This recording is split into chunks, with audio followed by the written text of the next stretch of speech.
Get your stinking rat out. It's Late Night Large. Welcome to a late night large that just set a new height record for ejaculating up the wall of the prison cell.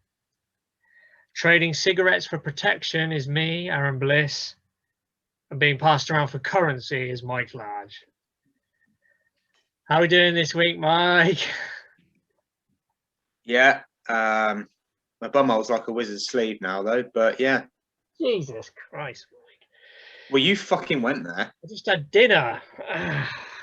All right. Well, let's see it again. Are we happy and COVID free? No. Yes. Yeah. Yes. Yeah. And Yeah. So far, so good. Touch wood. Okay. Yeah. I don't want to see you touching your wood. Yes, you do. I was also saying that out to the viewers. I hope you're all safe and COVID free and not passing anything on to people that you shouldn't be. Other than STIs, pass them around, guys. Yes, I mean, there's going to be an explosion in STIs when all this shit's over. But right now, we're growing about life on Plague Island. We are still Plague Island. But, Mike, this week has finally seen a little bit of loosening with the restrictions, and loosening in the loosest sense of the word, because the only thing that's really been changed fundamentally is that schools have returned. We are now allowed, of course, to visit one acquaintance outside to keep our mental health stable if we can. How have you found it, Mike? Have you taken advantage of that this week? That new freedom? No, I haven't really had time. I mean, I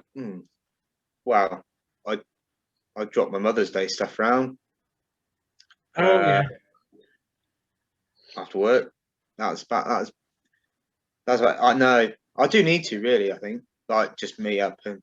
You should do. In fact, do you know what, Mike? I spoke to a friend of mine. I spoke to said something was a bit out of character, and I said to him, like, "You work in retail. I know why you feel that way." Like he's had this growing contempt for the general public because he just thinks that nobody's obeying the rules properly, and it made me think that you often have contempt for the public too. And so, me? Yeah. I mean, you're the poster boy for contempt for the general public, and you know what I said to him was, I said, "Listen, I'm not saying you're wrong. I'm just saying that you're seeing it through the retail filter. You can only see it that way, because I know some people are breaking the rules. We know that there are puffins breaking the rules, but I prefer to see it as really poor decisions, you know, by the government, local government, police, whatever, that contributes towards this, and that the minority of idiots are not really driving anything up particularly. But there you go. That's what working with the public will do to you. Poisons you against them." I don't know what you mean. No, you don't know what I mean. Okay. So the schools have gone back. So anyone who's watching who had kids, I'm sure is having the time of their life now. You know, you can turn the camera off on your Zoom meetings and masturbate to your heart's content, knowing that the kids aren't around. But for the rest of us, it means busier roads. You know, like we were talking about, the puffins we were talking about earlier, young mothers not keeping their distance outside school gates, not wearing masks particularly well, these kind of things. And of course, we all have to do this because we're all relying on schools not driving up the transmission rate too much, which will impinge on our coming additional freedoms when we're finally able to meet more than one person, or perhaps even visit someone at their home again. So please, kids, play nice, keep your distance when you're ordered to. I do understand that apparently it's a lot more professional this time. I have been reading that most schools are doing like tests twice daily, I think, of students. Obviously not primary level, but of students, to ensure that if there is an outbreak, it's contained as much as possible. Yeah. So I have some thoughts on that, but go on, finish your sentence. No, I was just going to say it's not ideal, but at least they're finally doing something different rather than just throwing shit at the wall. Now you, Mike, what do you think of it? No, I think that's good. I do. I'm encouraged by that. The talk of the measures they're taking in secondary schools. No, listen, if we can, I've always said, if there's miraculously some safe way in which kids can be at school, then we should go for it, because anyone with half a brain will tell you how important school is for molding and shaping our young people. Not to mention the, obvious education in itself, learning. But I don't see. No, look, kids are all age, especially secondary school kids, and I see it at the moment. I don't know about you, but I see people of that age, I think, fucking hell, was I that much of a cunt? But I can't. Like, you look back, and you think I was not like that when I was their age, and do you know what? I don't think we were. I think kids generally nowadays, as a rule, are, not every kid. Don't get me wrong, but there's a far more little wankers around than there used to be. I'm just going to stop. Or they're at a different level. I'm just going to stop you there. Anyone who's just watched that with their mouth like, spread the word. Late Night Large is a show that is not afraid to call children cunts. Now, you know, tell everyone. We tell it like it is. If we need to call kids cunts, there we go. Yeah, I've done it before and I'll do it again. To be fair, Mike, I often look back at myself. I think it's very difficult to, from a distance, look at yourself, as if you were another person. I look at myself. I think I was probably a cunt for a large portion of my time at school. I loved a large proportion of it, but I think I probably was a cunt a lot of the time. Yeah, but what I mean is, maybe say you were a bit of a cunt, but it's proportionate with the times. So what someone would need to do, or the way in which someone would be a little shit then, is different to how they are and how they act now. Kids these days think they're fucking untouchable, don't they? Like, you might have been a little shit, but you'd have still thought twice about gobbing off to someone 5 years old, and you think, fucking, I'm going to get hiding. Now it's, nobody can touch me, no one can do anything, I can say and do what I like, I'm an entitled little cunt, whatever. I think you're speaking to a primal fear there, aren't you? Because it's a primal fear of feral children, and I think that's but it is. As in, if you ever watch a movie, one of the most terrifying things is when there are kids in there that are uncontrollable, because even though they're like up to here on you, if there's enough of them and they don't have any boundaries, they can easily kick you to the ground, do you a lot of damage. And the problem is, of course, with how society is, and I completely agree with this, it's not right, but I don't know how to skew the balance back, is basically respect across all aspects. So there needs to be, adults need to respect that children shouldn't be beaten anymore, but children also need to have the respect for adults that actually they're older versions of you, so they know more because they've seen more.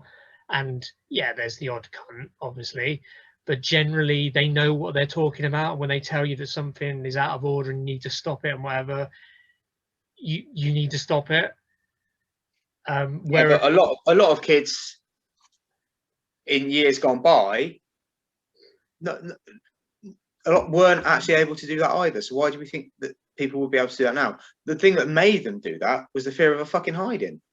But there we go. Listen, I'm not condemning beating children or anything like that. Generally, as much as no, as someone who you would expect, obviously, as opposed to physical abuse of children, I definitely see your perspective. I think it basically, you are talking about a crumbling civilization. If you have children that would literally physically assault adults, The reason being not that they think they're more powerful than adults, but the way that society is structured means that if you were to, for instance, be attacked and then you sparked one of them out, you could be in prison.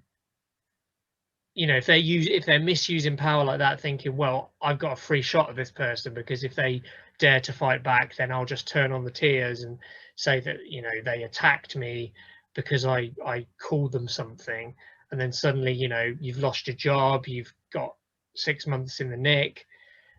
Yeah, it is a very worrying scenario if that becomes like a culture. So no, I get where you're going with it. Anyway, we're starting to digress a little bit. My point Yeah, so was, you accuse me of sorry, carry on. yeah, my point was, despite a lot of secondary school kids being like that, right? Generally, but just purely because they are a little bit older, they will have a little bit more understanding of things.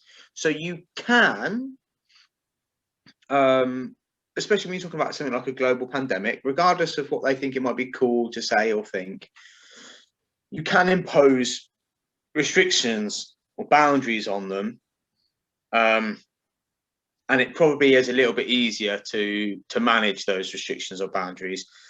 Yes, they're a little bit older. If they really want to, they can disobey them and whatever, and they'll do it with less fear maybe of repercussions than younger counterparts. But generally, you know, you would expect a little bit more sense from them. Okay. But they, for me, and you know, the testing encouraging, great, cool. So hopefully, fingers crossed, secondary school wise, you know, it doesn't put us fucking back 6 months. But they, for me, aren't the issue. The issue are the younger ones, the primary school children who, I said it before, run around and hold each other's hands and pull each other's hair and pick each other's nose and all that sort of stuff. Yeah. Now, we're not testing them all the time, and I'm not suggesting we should.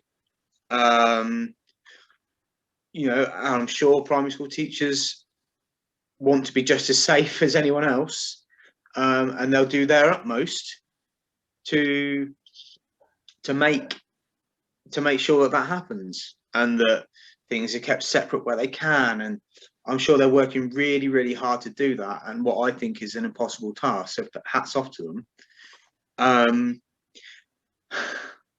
But come on, like we know because we've seen before that they can cause a spike in infection, in transmissions. And I see with my own eyes all the little bastards coming out and they mingle with each other and they're all and they don't give a fuck. They're walking around holding each other's hands and they go and run up to their kid, their friend or their friend's older sister who's 2 years above them, and they have a little chat and a little cuddle and they like whatever and cool. And I'm not blaming them for not comprehending the seriousness of the situation that they're in. How could you blame a child for that? But they're not the ones making the decision, are they? Yeah. So I just think it's incredibly naive to think that we can send those children back and not expect the same thing that we saw last time. What's the definition of insanity? Doing the same thing and expecting different results, right? So, and I'm not saying we're doing it all in the same manner. What I'm saying is, how much more could we possibly be doing unless by all means, let me know if there's something I'm missing and all of a sudden primary schools are doing this magical thing, or they've all got a fucking magic wand which makes them all safe now.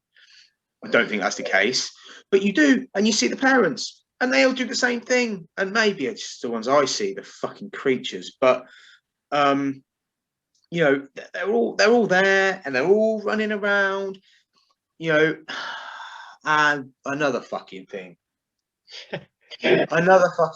while we're talking about it, right? If you have a child of primary school age, particularly primary school age, if you can avoid it, I'm well aware there are a lot of single parents out there. Hats off to you, tough job. Avoid taking them to places like shops. It's social unnecessarily. Yeah. Now, if you're there in the evening and you need to go and you're on your own and you've got 2 kids, yeah, take them to the fucking shop with you, of course. Jesus Christ. You do what you've got to do, of course. If you can avoid it, I just think, how dumb are you if you don't? I know where you're going with this because And I've seen the same thing. They come yeah, straight from the school run and they yeah, walk straight over to the shop to get some sweets or whatever. It's like, love, yeah. we're in the middle of a pandemic. Yes, if you Modify need to get your- something, yeah, if you need to get something from the shop, right, go and get it before you pick up your horde of children. Mhm. Go in there as a person, and if there's 2 of you, then your kids don't need to be in the fucking shop at all, right? 2 parents collective. Why the fuck are you bringing them in the first place? So they can pick their sweets. It's a fucking pandemic, you cunt. But that's fine. But if there's one of you, but yeah, go in before. Why? Yeah, Why would you put your children at risk by putting them in another place? They've spent all day in a fucking germ-ridden place. No, I'm not saying there's dirty or that's the teacher's faults or anything like that, but they're full of children, and we know what children represent. So they've just spent all day in that place. Why would you take them into another environment whereby there's thousands of people that cross through and go through there, etc., endanger them? Not so much them, but then also yourself, because you will interact with your children when you either in that place or when you get home or whatever. Your bubble, if you have one, which may be perhaps with an elderly relative, or even if it's not, what they might know.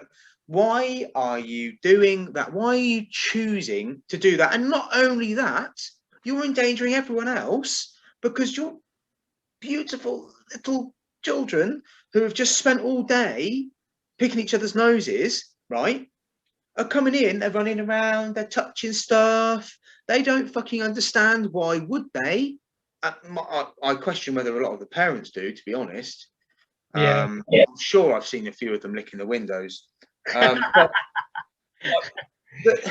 why are you doing that? Because you're not just endangering your children or yourself or your bubble, but all those little kiddies who have been mixing with other households vicariously, either through yourself and then their friends and then their friends and then you, or whatever, bringing whatever they've got into an environment that every other fucking Tom, Dick and Harry has to go to. Elderly people will have to go to the shop. Okay, yes, certain people should be shielding, but people go to the shop for people. People fucking work there. Yeah. Why are you just that selfish or stupid, or is it a combination where you think it's a good idea to bring your fucking brats into a shop? Unbelievable. Go to the fucking shop before you pick them up, put them in the car, and fuck off. Wow. Anyway, you got anything to say? I have to say I'm struggling to disagree, Mike. It hadn't occurred to me that much, but yeah, I've been outside the shop, and yeah, you see kids, and they're bounding in with no thought for anyone, brushing up against people on the way in, touching the door frame, yelling and whatever, and like you say, it's weird because people don't put 2 and 2 together, because we're busy blaming people that we think are to blame. Like if you're a racist, you'll say the Black Lives Matter protest, that's what's spreading it. Or if you, I don't know, I'm trying to think of another example. If you hate football, it's the Liverpool fans or it's the Rangers fans, it's their fault. And it's like you pick out the group that you don't like, but no one has sort of said, like, just selfish patterns of behavior. Ultimately, we've all sacrificed for each other, but we don't sacrifice for each other so young mothers could take a casually walk down the shop and let their kids run loose, when, like you say, there's a perfect chance, even if they're a single parent, go to the shop first, then pick up your children and go. The kids will have all their lives to visit shops again once this pandemic has passed. But like you say, just the thoughtless selfishness that's just so easy to rectify. But again, Mike, I think it's down to that, oh, we're allowed to do this. So because the government says we're allowed to do it, I'm going to do exactly what I want within those parameters. I'm not going to apply any decorum or modicum of logic and say, oh, let me reduce the risk even further by making sure my children aren't in the shop. So I think you do make a good point. So I think that was I well. know I make a good fucking point, and it's not, it's not everyone. Yeah. I'm sure there are plenty of people that can't avoid that situation, and fair play, that's fine. There are plenty of people that do consciously avoid that situation, and well done for having a modicum of sense. But yeah, so I mean, yeah, that was pretty fresh in my mind. But yeah, so that's that. Anyway, what are we talking about? yeah, so What are we? hey, so we've We've done wrong. we Right? we ascertained that the Chancellor apparently has extended most furlough schemes till September, which is a positive, even if I'm sure he's missed a lot of people out, but we take what we can get at the moment. So that's a positive that the furlough's been extended. It always baffled me that the government was so stuck up their own arse that they didn't look at other countries who had immediately said, right, furloughs for a year. But no, we had to be different. Furloughs for 3 months only. 3 months only. Okay, we'll extend it for another 3 months. Oh, okay, we'll extend it for another. Just fucking do what needs to be done. Stop fucking being dragged to the well all the time. So the furlough extension, that's good. What wasn't good was the pay cut, effectively, that the NHS and care staff had. And I won't go on about it too much. I'm sure lots has been said. Personally, I think they deserve what trade unions were asking for, because they fucking done more than anyone to help us through this pandemic. But, sorry, I just have a question on that. What did trade unions ask for? 12.5%. Be a little bit more in line with MP pay rises, wouldn't it? It would, wouldn't it? Yeah. I mean, this is what I'm amazed that journalists don't do more often. Just go. So you were suggested to have an 11% pay rise or a 15% pay rise, and yet healthcare workers. Anyway, so I'm on your side. I presume Mike is, but maybe not. But yeah, it's a derisory pay rise for people who've literally been trying to keep us alive during all of this. Do you happen to know what inflation is? Do you know what? Inflation confuses me, because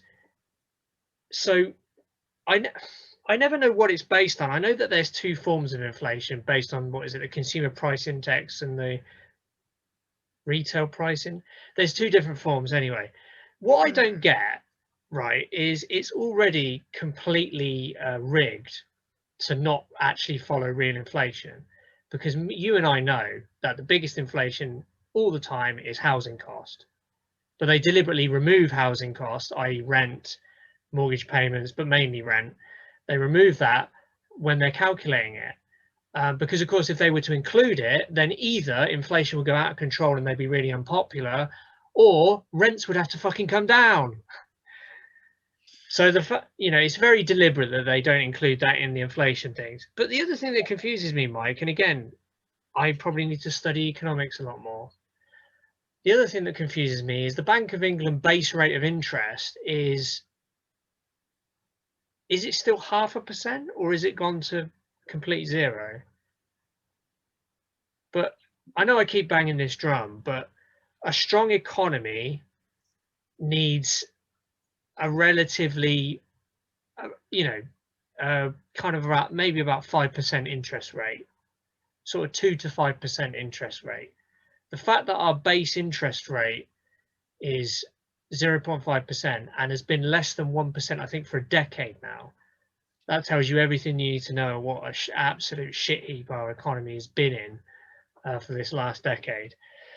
So I don't get that either. If the interest rates are 0.5%, which means savers like me are getting fucked over, to help out people who are paying off mortgages, then what is inflation actually based on? Is it just vaguely like, oh, these people have put their prices up by this much, and this sector's put their I don't know what triggers it, and what is the any economic experts out there? Holler at us, let us know. I'm sure it would take me a few minutes just to find out. I'm a bit lazy, but it just confuses me, because we've got record low interest rates for a decade. We've got rents, which are the biggest cost, removed from the inflation index, and yet we still seem to have inflation of, well, at least 1%. I don't get how it's always above the base interest rates, but I guess that's just me. So yeah, Mike, I guess we shouldn't spend too long on this, but obviously, because this isn't really Late Night Large isn't really the place to talk about violence against women, for many reasons, particularly because we're quite a tongue-in-cheek show. It's a lot more serious, so I don't think we should talk too much about it. Although I do have one funny thing in a dark humor way. So obviously there was the shocking story that no one needs to be reminded of. Then the Met didn't cover themselves in glory at all with their heavy-handed tactic, which, to anyone like me who's been on a protest before, you'll know that that's what the Met Police are like. They are very quick to throw their weight around. They are very much do as we say, I don't give a shit about your human rights kind of crap. So we got all that, but I mean, this is all really shit news. Particularly, I mean, we've got at the moment Priti Patel, who I think is the most dangerous Home Secretary we've ever had. She's completely far right, and she's currently trying to force through a bill that effectively criminalizes democratic, peaceful protest. But and we could talk about that more if it does pass, because then we're in fascist town basically. But what I wanted to talk about was, we can find some humor in the darkness of all of that, which is, I was online on Facebook, don't ask me why, mainly for the Simpsons pages, but I was looking at some of the reaction to things that were happening. Now, I don't know if you know, Mike, but the head of the Metropolitan Police is called Cressida Dick.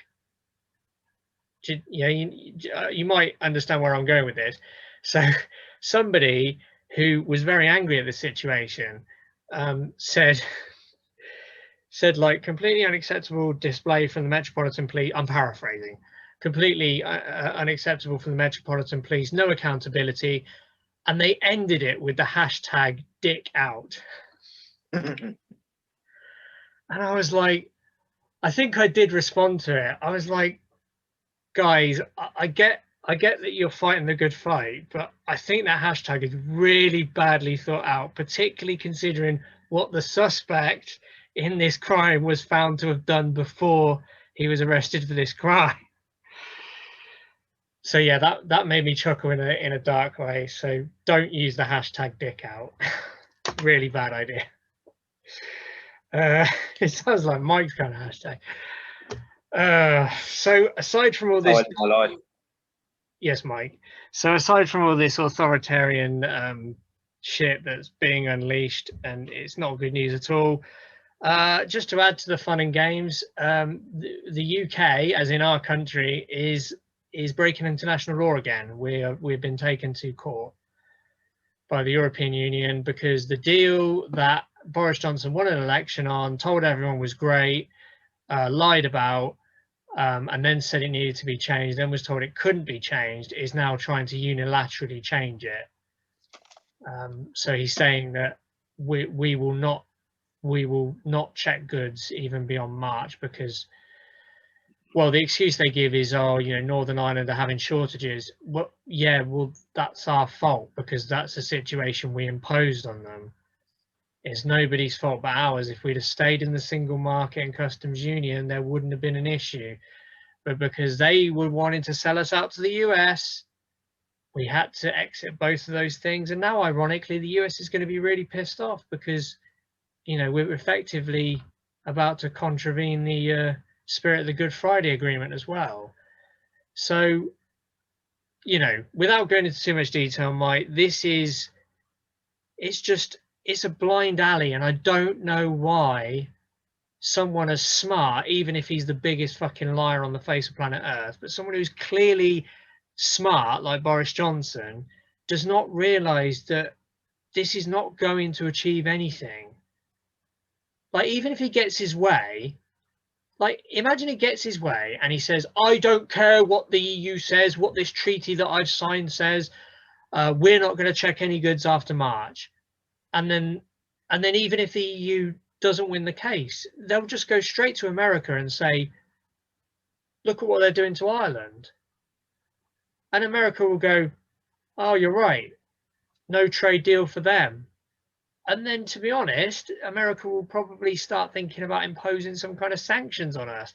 I'm not saying serious sanctions, but there'll be ramifications. They're not just going to go, bad UK, no trade deal. You know, they're co-signatories, they're guarantors of the Good Friday Agreement. They are going to, the Irish lobby in America is going to go, do something about this now. And if we get to that stage, Mike, we're going to have our pants pulled down on the world stage by America, who we've been wanting to sodomize us, obviously. So maybe our pants being down is a good thing, but not in the way that they want. They want our pants pulled down where us, as in the ordinary everyday Joe, pays the price. They don't want their pants pulled down so they pay the price and everyone thinks they look ridiculous and the international community starts portraying us as a complete joke country, because then that makes them look ridiculous. Yeah.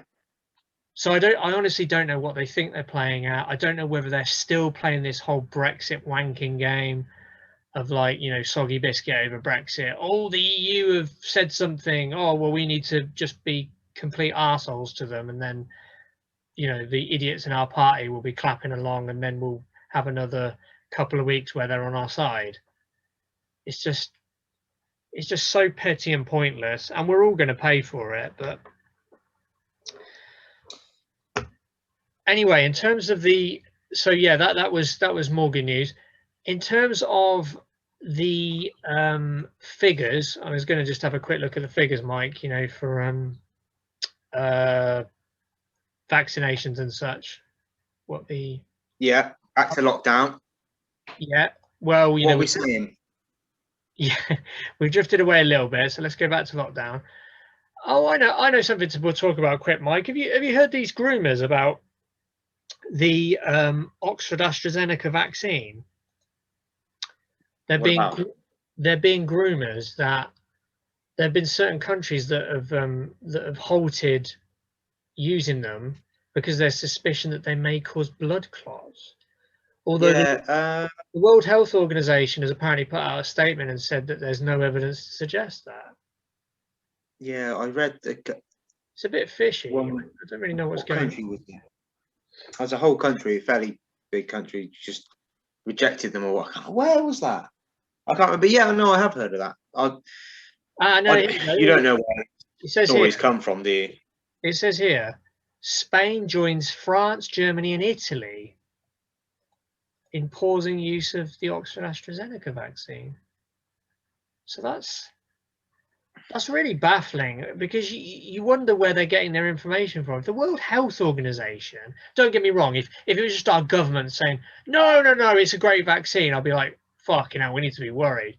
But when the World Health Organization is saying, we don't see the evidence that there's anything risky about this vaccine, you wonder, what are they basing this on? Well, you do. You think, well, where have they got this information from? They'd have to be pretty fucking sure of it in order to compromise their own vaccinations programs. Mm-hmm. And I just don't know. You know, like you say, you don't know where these things come from. But it's not. Do you know what I mean? They haven't overheard. Spain don't overhear Italy in the street talking about, like, probably won't get that one anymore. Do you know what I mean? It's not. So it must be based with something. There's no smoke without fire with these things. yeah, sorry, I have actually quickly clicked up an article. So Go on. it says there have been a handful of reports of blood clots in people recently vaccinated, and a rarer condition called thrombocytopenia, in which people do not make enough platelets, which can result in excessive bleeding. Deaths have been reported in Austria and Italy, which stopped use of one batch of vaccine for fear it might have been contaminated. Meanwhile, a further death from thrombocytopenia has been reported in Norway, as well as 3 hospitalizations. While governments are pulling the plug, most scientists are rolling their eyes. The EMA and WHO are investigating the incidents, but so far no evidence has suggested that any were caused by the vaccine. So I just wonder then if there is actually nothing to suggest it was anything to do with the vaccine. Why would that be so publicly kind of widespread news that it is? Who would benefit from I don't know. doing It makes you think. I mean, you could argue if there's been these cases, they feel like it's better delaying vaccinations than having a potential scenario on our hands where, in the very unlikely event, this vaccine is causing these problems. So, it was saying that the watchword from Europe that we're used to hearing is they're applying an abundance of caution. So I think that seems to be the explanation, is they've seen. I mean, that's a tiny fraction of people. You're talking about a handful of people in either case, and they're saying, "Whoa, okay, right, we need some time here." But again, Yeah. it's not based on the science, is it? Scientists aren't saying, "Oh, hold on a second, let us do some tests." They're saying, "Listen, there doesn't seem to be any connection that we can see, but you're the governments, you do whatever you want," kind of thing. What else can they do? Yeah.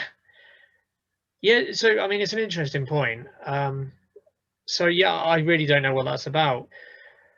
In terms of, so Mike, looking at the figures for this week, the daily deaths are down to double figures, which is good. So less than 100 people. Sorry, daily death figures is less than 100 people, which is good. Hospitalizations have gone down by nearly 3,000 since last week, which is good. Unfortunately, daily cases are not coming down as fast as we want them to, it doesn't seem, Mike, because we're still over 5,000 cases daily. Now, I think we've discussed this before, that they considered that they wanted really it to be in the realm of 1,000 cases daily to be safe. So the fact that it's at 5,000 daily cases still, that's not ideal. And then finally, 36.6% of the population has received at least one dose of the vaccine, which is the one thing we can all be proud of, and that we are outstripping.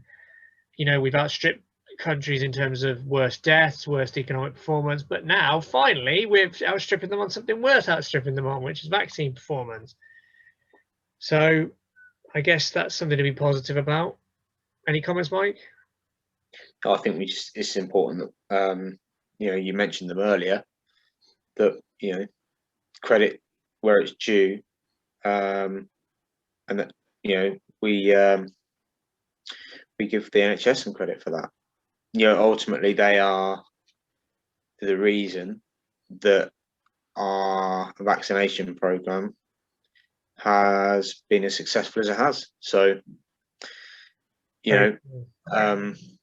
hats off, fair play. Lots. The other unwanted titles or records that we have, fuck all to do with them.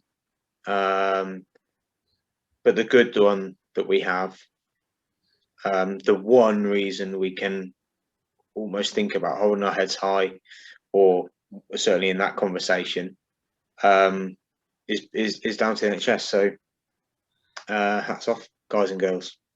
Very true. Thank you to anyone who's been working on that, because you've done your country proud. And on the flip side of that, Mike, I remember reading somewhere we've given, I don't know how many billion more to test and trace. Now, I read somewhere, right, that test and trace is, I think it's in the top 3 of project spends in history. I think it's only behind something like a space project and something else I forget about. Like, people need to realize this is not normal, the sums they're talking about. You know, what was it, 37 billion? And now they're chucking another 22 billion or something? That is mind-boggling amounts of investment, particularly when you look at, I think I saw Germany the other day, their test and trace cost less than $500,000, and it works. How have we got to paying multiple tens of billions? And how is it legal? I'm gonna ask you now to stop asking questions that you know the answer to. Yes. Because you know full well that it's not legal, and you know full well how. Even if you don't know the intricacies of exactly how, you know. You know where that money's gone and roughly where it's gone, why it's gone there. You know the answer to that question, don't you? I think we all do. Yes, I was and that is, I mean, you're right, because you mentioned Germany there. Yeah. Less than $500,000. And it works, and you'd expect that level of efficiency from the Germans. Of course, yeah. But I'd be interested to see how, you know, everyone else, or certainly cost-wise, how effective other countries are compared to the cost, and if anyone has actually spent anywhere near the number that we have, the amount that we have. Has anyone spent 1/10 of what we had? Do you know, Mike, on that subject, while we're running around this off, I've just found an article that speaks about this. So here we go. Find the so basically this is an article that is titled 4 huge projects that cost less than the NHS test and trace, and they refer to NHS. It's nothing to do with the NHS. So this was talking about the 37 billion pound of original money. Last week's budget, 37 billion wasn't plus 22 billion. Plus 22 billion made the 37 billion. So 37 billion pound has been spent so far on test and trace. To give it context, 37 billion would be enough to build 3 channel tunnels at today's prices. The entire NHS budget for last year was 123 billion, and the entire armed forces budgets for this year is 41.5 billion. And they go through a list of huge projects that cost less than the 2-year budget for the test and trace. Building a robot scientist and putting it on Mars costs less than £2 billion. The most expensive highway project in United States history cost £20.5 billion. The Hubble telescope, one of the largest space telescopes ever built, 7.9 billion. And as I said before, the Channel Tunnel, 12 billion. All of those projects didn't even come to, sorry, one of them came to just over half, but otherwise none of them even came to halfway what we spent on test and trace. It's a fucking app. But you know what the thing is, we need to keep bringing these things up, because that sounds like the biggest racket in history. Well, no, not sounds like. Sorry, that is the biggest racket in history. In fact, the only racket I can think of that's on a similar scale of shame, like barefaced shamelessness, was when Trump was in office and passed that 1.9 trillion worth of tax cuts to the super rich and tried to claim it was helping America's workers. But yeah, so, you know, that's what we'll leave you with is, and again, I think maybe we should just do a little bit every week to remind people of this. Those enormous projects, including the most expensive highway American project in history, cost about half of what Test and Trace has cost for just 2 years of failure. Right, anything to add, Mike, before we depart for a week? I mean, how do you follow that? Maybe just a period of silence while that sinks in with people. You know, it's fucking amazing, isn't it? But there we go. No, I think what I would say is, all I would say is, you know, now perhaps a bit of, wow, dare I say, light at the end of the tunnel. We are getting ever so closer to those dates that we've said that we've been praying for so long. And Bojo did say, well, actually, hang on, it will be decided on data, not dates. And if that is the case, that is genuinely how it happens. Fair play, because that actually makes sense. But you know, let's just hope that kids going back to school hasn't fucked us all. Keep safe.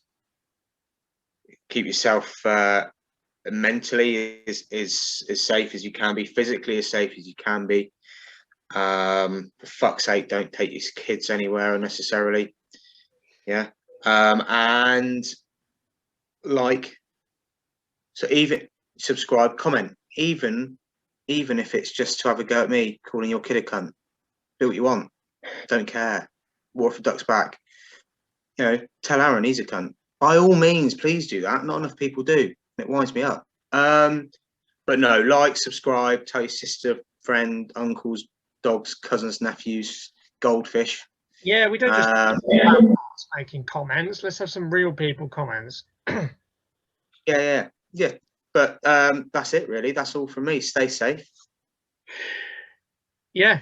I'll just say pretty much the same. Come on, guys, like, comment, share. If you really enjoy what we do, just suggest it to a friend. Why not?